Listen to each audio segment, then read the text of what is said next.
Welcome to the Michigan Man Podcast on Wolverine Sports Radio, a member of the V-Sporto Network, and in partnership with SB Nation's Maize and Brew, for Wolverine fans from coast to coast. Go Blue and welcome to the show. I'm your host, Mike Fitzpatrick. A reminder that we are on our summer schedule of 2 shows a month from now until August, when we hope to return to weekly programming in preparation for the start of football season. What kind of season that will be, we just don't know. Our guest on our game day segment today is Wolverine.com senior editor Chris Balas, and we will talk about that. First, a few of my thoughts to get us started. I hope each and every one of you are healthy and safe as we continue to work our way through this pandemic. For over 2 months now, we have not had sports as a diversion. In April, we had the NFL draft, and it drew record television ratings.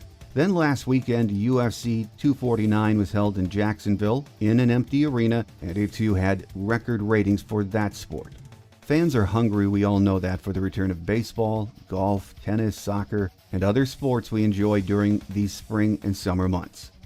Gradually this summer, they will return. Will there be fans in attendance at any of these events? We really aren't sure yet. On Tuesday, Governor Whitmer here in Michigan said on a Detroit radio station that we should not expect to return to anything near normal when it comes to fan attendance at our sporting events. Now, she didn't rule out fans not being able to attend. She just said it's too early to speculate. Dr. Fauci spoke to a Senate Health Committee on Tuesday and was asked about college football this fall. He said the virus will make the decision for us. So as we approach mid-May, we have no idea what will happen with the upcoming season. My guest today says he's optimistic we will have football this fall. It might be a very different season, but as he says, there is hope. Wolverine.com editor Chris Balas joins me next on our Game Day segment here on the Michigan Man, so stay with us.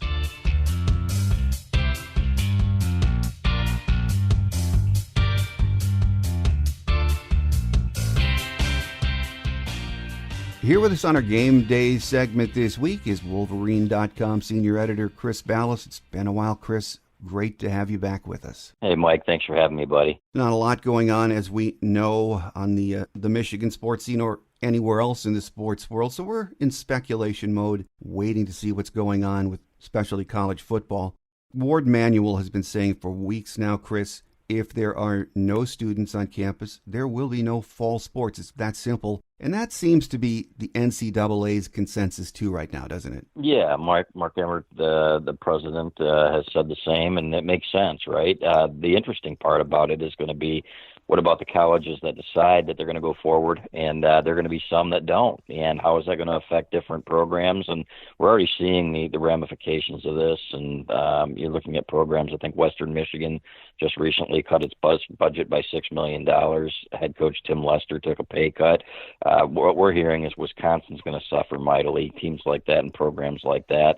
And people have to remember that, these programs, the Michigans and everywhere, they fund every other non-revenue sport on campus. I think Cincinnati cut its soccer program already. You're going to see more and more of that. And because people are, Michigan football has already lost a ton of money, and they're going to continue to lose money, especially if they play without fans for the season, for example. TV contracts go a long way, but they need that ticket revenue as well. So it's scary. These are unprecedented times, obviously. We were talking off the air, Mike. I'm glad I'm not the one making the decisions about the balance between health and economics.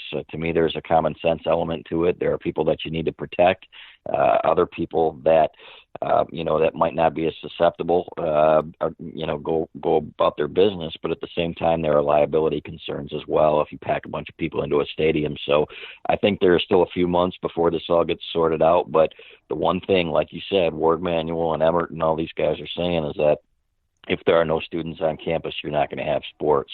So that's something that we're going to see here over the next several weeks. More and more schools are saying that they're going to have face-to-face contact in their classrooms, but there will be some that don't. And how is that going to affect things? We can only wait and see. From what I understand, 8 of the 14 Big Ten schools have said they plan on fall classes. 3 are waiting. 3 did not respond to the survey by the Chronicle of Higher Education. So at this point, with states relaxing the stay-at-home rules, hopefully testing being more widely available, it's going to take time for these schools to assess their very own situations, isn't it? It is, and they can say that they plan on it, but what happens if 2 months from now or 4 or 5 weeks from now there's another flare-up of the coronavirus, and then they're going to have to reevaluate. So it's easy to say right now that, yes, this is what our plan is, but plans change, as we all know. Nobody was planning on not having baseball this summer. Nobody's planning on the Final Four being canceled in March Madness. So we can only wait and see. I think there's a lot of good news out there, but there are a lot of people that are skeptical. And like I said, in my humble opinion, there's a balance, and you can't just open up the economy, boom, and get right back to normal without protecting the vulnerable people. At the same time, people's lives are being ruined, and I know some personally who are in economic ruin because of this, or getting there quickly, and those people have to be taken into consideration as well. So, like I said, man, it is just that's why these people that are making these decisions are above my pay grade, and I give them credit. I give Ward Manuel credit, for example. He took a pay cut. I don't know that he had much of a choice, but I give him credit for that. And you see people like Jim Harbaugh donating money to the local United Ways and things like that. But man, the longer this goes, the more and more trouble we're going to be in going forward. Well, on Monday, the NCAA said they have no say on when or even if college football is going to be played this year. It's going to be up to the medical experts. And, I hear a lot of coaches and university administrators saying the very same thing. And it makes me wonder, who are the medical experts? The NCAA, right, each state, the conferences, the universities.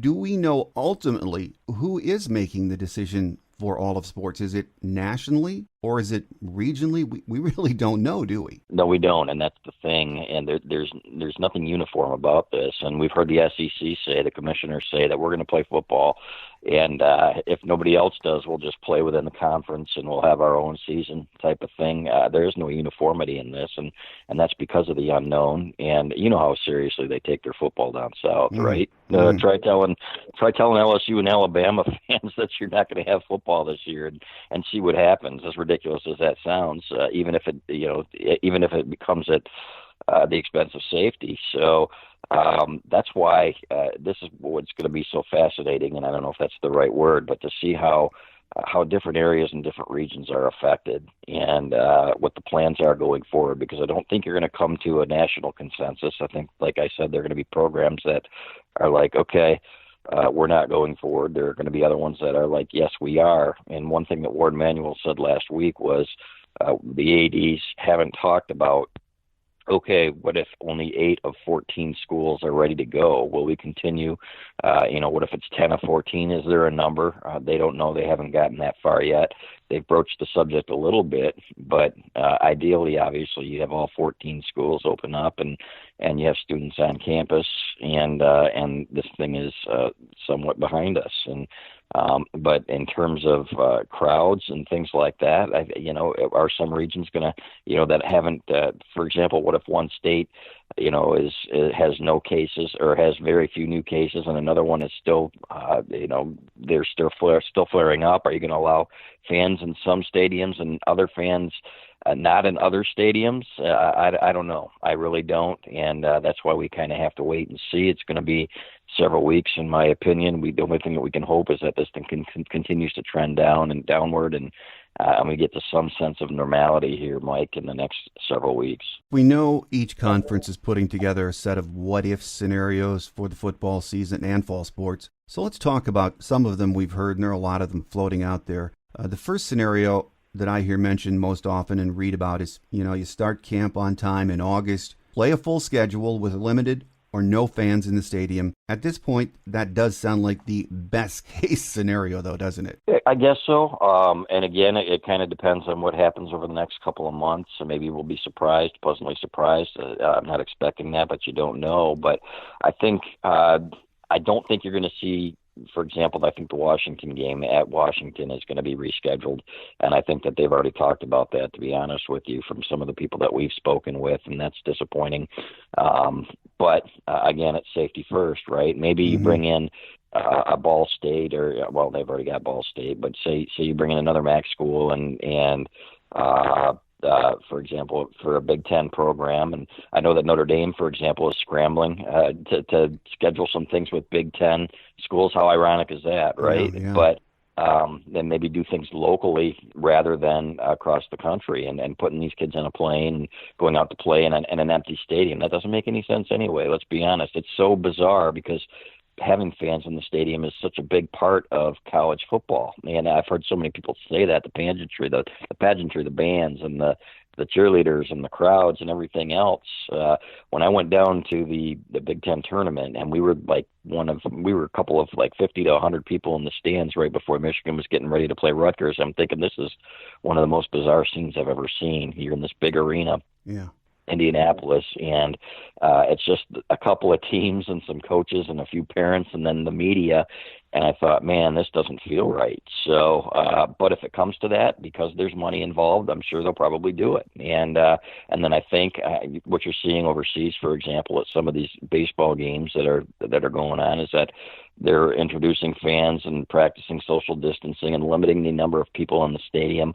Maybe that's the direction they go as the season goes on. We'll see. But to me, that's all part of college football. And it's not going to be normal. There's no question about it if there are no fans in the stands. And I think you're going to see a lot more regional football than teams go flying cross country and things like that to play. You mentioned the Washington opener for Michigan. There was a story out of Seattle yesterday that Michigan and Washington have been in conversation about what to do with that game. A lot of issues out in Pac-12 country. But, another option that we hear talked about is starting camp on time, playing within your conference, and the more time it takes to make a decision on moving forward. This one kind of makes sense to me, Chris. How about you? Yeah, I think so too, and maybe pushing back the start date to October is what people are saying, and these kids are going to need some time to get in shape. This isn't like 50 years ago or 70 years ago or whatever, when Ron Kramer, would go home for the summer and then come back and do some push-ups and stuff like that, and then come back and then they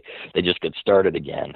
You've got to take that into consideration, that these kids need to be, with the game the way it is these days and how violent it is, these kids need to be in great shape, and I know that they're doing the best that they can with some of the workouts that Ben Herbert, Michigan's strength coach, is giving them and everything else, but it's not the same as being on campus and getting that workout and eating healthy and being healthy going into a game. So I think you're going to see it pushed back a little bit, would be my guess, and maybe a conference-only schedule like you and I were talking about. If they do start on time, then you're talking about getting the regional teams, maybe a Notre Dame on the schedule again, which would be interesting, right? But it's better than nothing, especially if they can do it anyway, because they've got to save as many sports as they can, like I was talking about earlier, the non-revenue sports. And this is not just about football. This is about livelihoods and everything else. So, but I think you're right. I think that's probably the most likely. And I think that, like I said, as selfish as I am about wanting to go to Washington and finally seeing a game at Washington, everybody was talking about what a great scene that is out there. You've got to err on the side of caution, and I think that's where we're headed at this point. Well, the option of last resort seems to be pushing the season to spring, which no one seems to want because it conflicts with so many other sports on campus, the NFL Combine, workouts, et cetera, et cetera. But it's an idea we've heard tossed around, isn't it, Chris? It is. It's weird to even fathom playing Michigan football in February, right? Yeah, right. In Michigan Stadium, and how safe is that for the kids too, man? If you're playing in bitter cold temperatures, I don't know. I don't think that makes much sense. But there's been talk that maybe they switch some of the spring sports to fall, and then the fall sports to spring. I don't think that you're going to see that happen. I think there'll be too many people against that. Plus, then what happens? There's such a short period between the last game and the first game of the following year. I just don't. It doesn't really make a whole lot of sense to me. So I think that would be something that most coaches or a lot of programs and ADs would say no to, especially up here in the north. In the south, of course, they can get away with it because the weather's going to be fine. But maybe maybe there are more road games. I don't know how it's going to work, but that's one of the last contingencies that we've heard of, to be honest with you, and that there's so many people against it that they don't think that's going to happen. So I would believe, based on the people that we've spoken with that are close to it, that like you said, there would be it'd be more likely that they'll play in the fall, that it'll get pushed back to October, maybe a shortened season with conference games only, and then again at the same with a lot of testing and things like that. But students have to be on campus for that to happen, and that's where we are now. We're kind of in wait and see mode as to what's going to happen with the students at every university, and are these plans going to go forward at these universities like Purdue and Iowa that are talking about opening things up, and they're going to have students on campus? Is it going to be uniform across the Big Ten, and what happens if it's not? That's, to me, is what's going to be very interesting to see here going into the fall. Most of these scenarios we've talked about seem to assume full participation in the fall, but, this week, I think it was this week, ACC Commissioner John Swofford said he expects that there will be schools that are not going to play this year, and he mentioned in particular the Pac-12, which has some real issues in California and Washington. That is a very real possibility too, isn't it, Chris? It is, which is so weird, and but these are the times we live in, right? And decisions are going to be made, like I said, regionally, and a lot of it's going to be based on the testing and the numbers and everything we get, and hopefully, in a perfect scenario, this thing continues to get better and better and better, and the decision becomes easier. I don't anticipate that, because not just that, but because of the liability. What happens if kids return to practice, for example, and somebody gets it, and a couple of kids get it, and somebody gets it severely? We all know that a disease affects different people in different ways, but it only takes one kid to get it and to be very ill and infect a few other people, and then we're right back to where we're shutting things down because the liability is too high, and that's just the way it is, and that's just the reality of it. So, like you said earlier, there's not going to be one national uniformity here on how we approach this thing, and different regions are going to respond in different ways, and it's going to be in different areas. Let's be honest. Some programs are going to err on the side of caution compared to maybe other programs down south. So it really is interesting, sadly so, in my opinion. But you know what?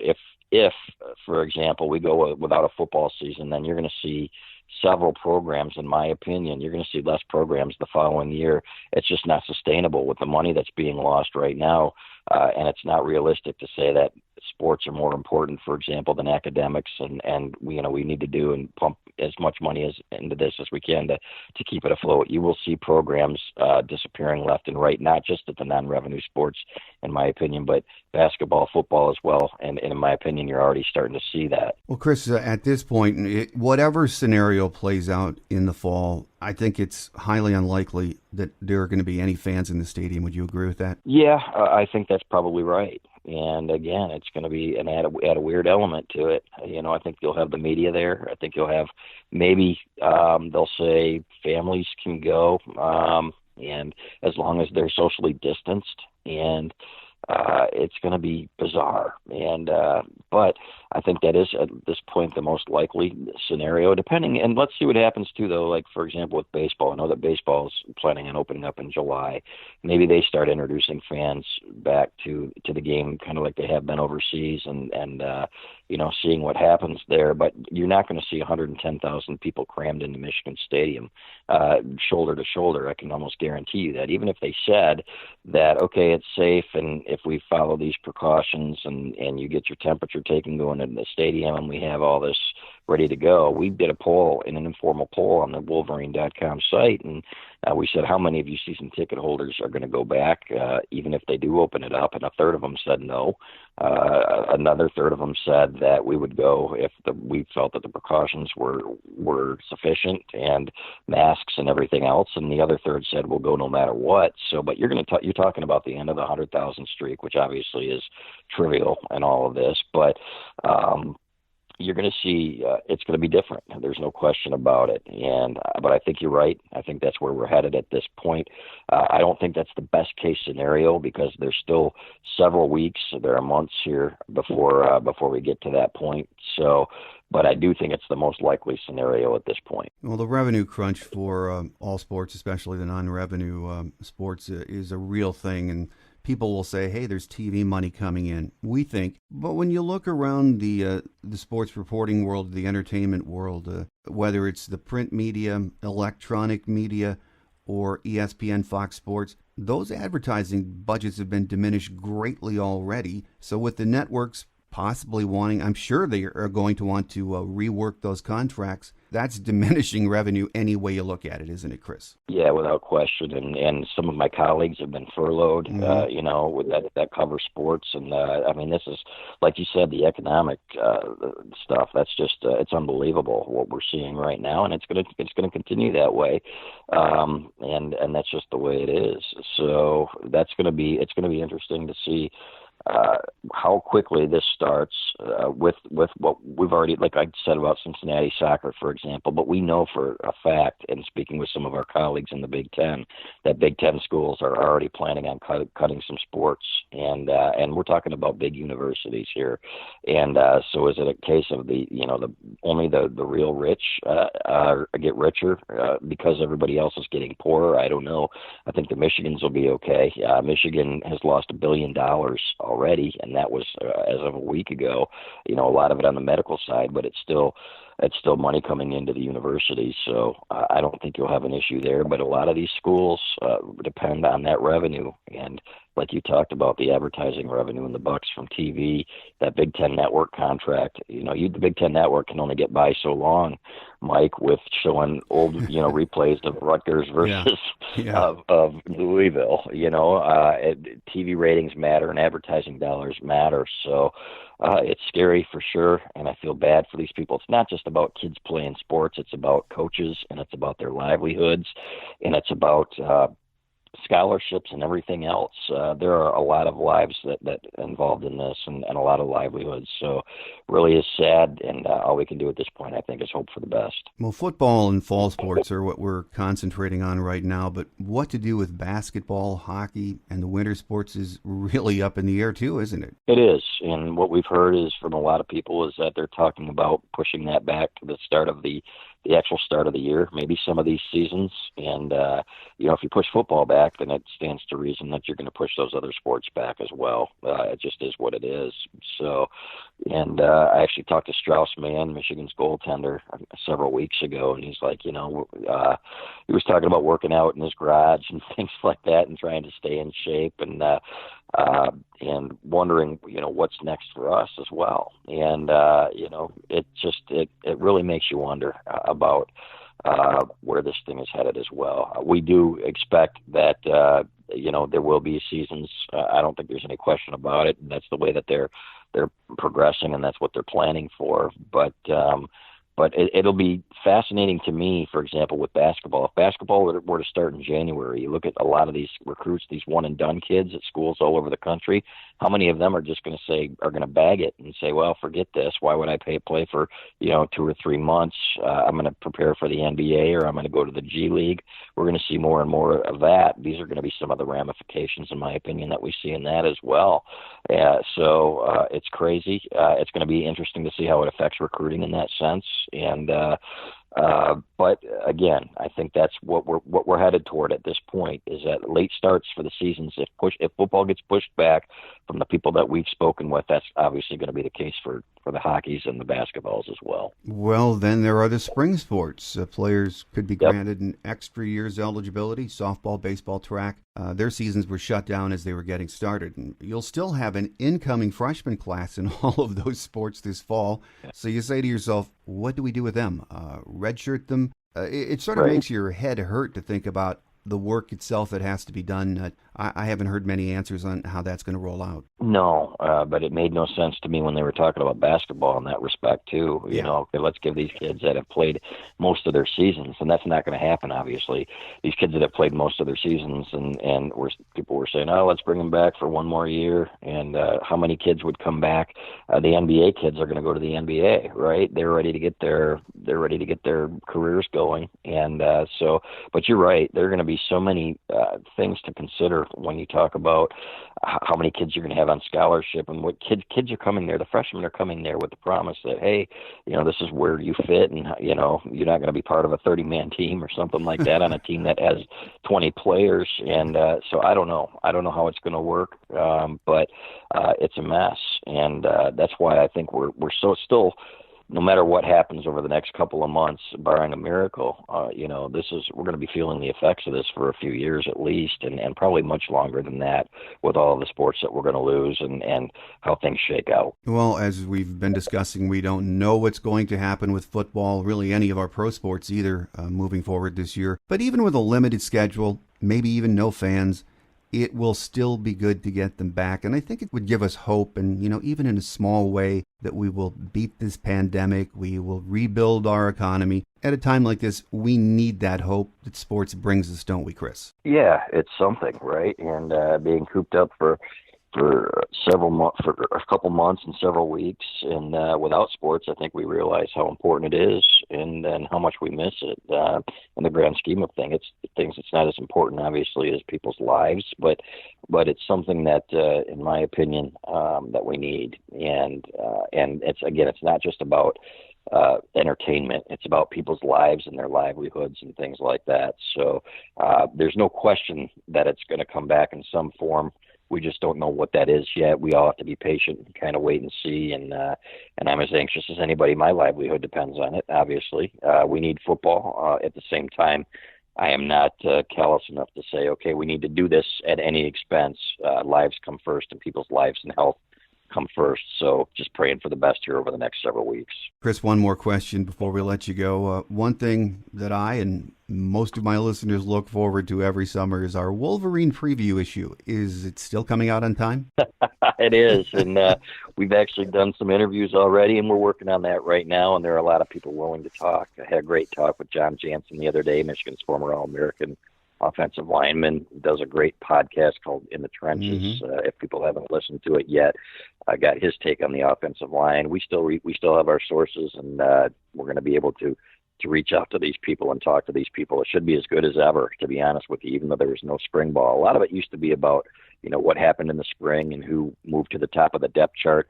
Now, your summer, if they start a little bit earlier, and I think they'll let them if it comes to that, have a little bit more practice time. That will be the time that positions are sorted out and everything else. But there's still plenty to write about, and I appreciate you asking, man, because that's a labor of love, and we're on it right now. Absolutely. It is the best. I have it with me all season as I'm preparing for the podcast. It's just invaluable, so we look forward to that. With us today on our Game Day segment has been Wolverine.com senior editor Chris Balas. Hopefully the next time we have you on the show, things are better, and we're focusing on a football season in some form or fashion in the coming months. So be healthy, take care, and we look forward to that next visit. You too, Mike. Thank you very much. Thanks again to Chris Balas for joining us today. He is always a great guest.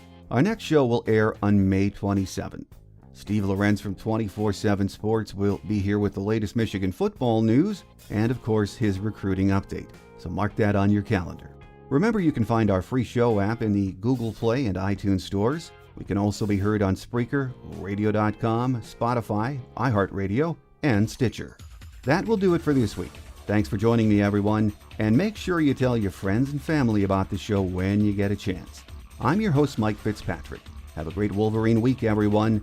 Until we meet again, be safe, take care, and as always, go blue.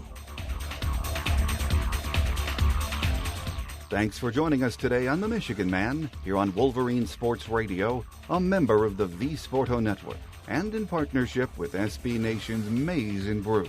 Our listener lines are open 24/7 for your calls, at 313-263-4842. That's 313-263-4842. Or email us at themichiganmanpodcast@yahoo.com. That's themichiganmanpodcast@yahoo.com. The Michigan Man Podcast is produced at the studios of Robin Lynn Productions, Allen Park, Michigan, and is not affiliated with the University of Michigan. Go Blue!